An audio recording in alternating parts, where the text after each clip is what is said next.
வாழ்க வளமுடன். அன்பானவர்களே, செய்யும் தொழிலே தெய்வம் என்று சொல்வார்கள்.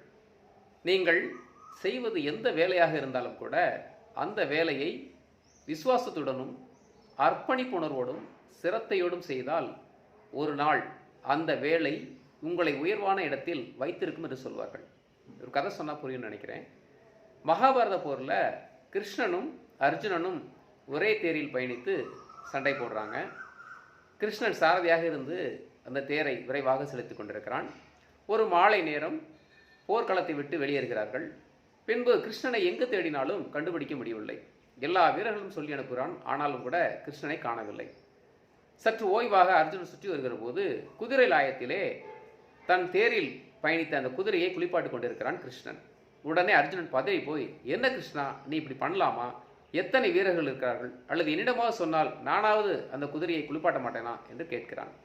அப்போது கிருஷ்ணன் சொல்கிறான், இந்த தேரிலே பயணிக்கூடிய அந்த குதிரையுடன் விசுவாசத்துடன் நட்புடனும் நான் அதற்குரிய பணிவிடைகளை செய்தால் அந்த குதிரை என் பேச்சை கேட்கும்.